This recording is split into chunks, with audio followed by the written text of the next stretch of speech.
سبيل الدموع سبيل مريح تنهدى يا صاحي كي تستريح وبث Bismillahirrahmanirrahim. Assalamualaikum warahmatullahi wabarakatuh. Innal hamdalillah nahmaduhu wa nasta'inuhu wa nastaghfiruhu wa na'udzu billahi min sururi anfusina wa min sayyiati a'malina may yahdihillahu fala mudhillalah wa may yudlilhu fala hadiyalah. Asyhadu an la ilaha illallah wa asyhadu anna Muhammadan abduhu wa rasuluh. Pada kesempatan kali ini izinkan Al-Fakir untuk melanjutkan pembacaan kitab Fadilah Amal di dalam sebabnya kitab Kisah-Kisah Sahabat. Dilanjutkan di tema yang nomor 6, yaitu kisah penderitaan Sayyidina Khabbab bin Al-Arat radhiyallahu anhu. Sayyidina Khabbab bin Al-Arat radhiyallahu anhu termasuk seorang sahabat yang dipenuhi keberkahan, yang menyiapkan dirinya untuk menerima berbagai ujian. Dia adalah orang yang telah menahan penderitaan yang berat di jalan Allah Subhanahu wa taala pada masa awal Islam. Dia masuk Islam ketika baru ada 5 atau 6 orang yang menerima Islam, sehingga cukup lama dia bergelut dengan penderitaan. Dia pernah dipaksa memakai baju besi lalu dibaringkan di bawah terik matahari yang sangat panas sehingga membanjir keringat dari sekujur tubuhnya. Begitu sering dia dibaringkan di padang pasir yang sangat panas sampai daging punggungnya terkelupas. Sayyidina Khabbab bin Al-Arat radhiyallahu anhu adalah hamba sahaya milik seorang wanita kafir. Ketika wanita itu mengetahui dia sering menjumpai baginda Rasulullah sallallahu alaihi wasallam, ia menghukum Sayyidina Khabbab radhiyallahu anhu dengan menyengatkan batang besi panas ke kepalanya. Ketika menjadi khalifah, Sayyidina Umar bin Khattab radhiyallahu anhu meminta Sayyidina Khabbab radhiyallahu anhu menceritakan kembali penderitaan yang telah dialaminya dahulu.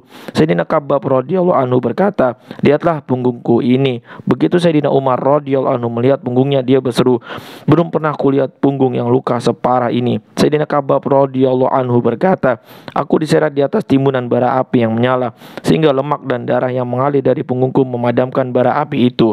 Setelah Islam jaya dan pintu-pintu kemenangan terbuka lebar, Sayyidina Khabbab radhiyallahu anhu menangis.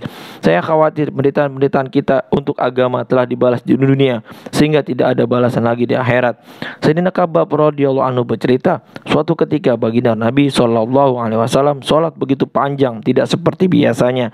Lalu ada seorang sahabat yang bertanya tentang sholatnya itu. Baginda Nabi sallallahu alaihi wasallam menjawab, "Ini adalah sholat yang penuh harap dan takut. Aku mengajukan 3 permintaan kepada Allah Subhanahu wa ta'ala. 2 telah dikabulkan dan yang 1 ditolak. Pertama, aku mohon agar umatku tidak dimusnahkan dengan kelaparan. Allah Subhanahu wa ta'ala mengabulkan doa ini. Kedua, aku minta agar umatku tidak dikuasai oleh musuh yang akan menghabisinya. Allah Subhanahu wa ta'ala pun mengabulkan doa ini. Yang ketiga, aku minta agar tidak pertikaian di antara umatku, tetapi Allah Subhanahu wa ta'ala tidak mengabulkan doa ini." Sayyidina Khabbab radhiyallahu anhu wafat pada tahun ke-37 Hijriah. Dia sahabat yang pertama kali dimakamkan di Kufah. Setelah wafatnya, Sayyidina Ali radhiyallahu anhu pernah melewati kuburnya dan berkata, "Semoga Allah Subhanahu wa taala merahmati Khabbab." Dengan senang hati ia memeluk Islam dan dengan sukarela ia berhijrah. Dan untuk berjihad ia menghabiskan umurnya, serta ia telah menanam bermacam-macam penderitaan untuk agama.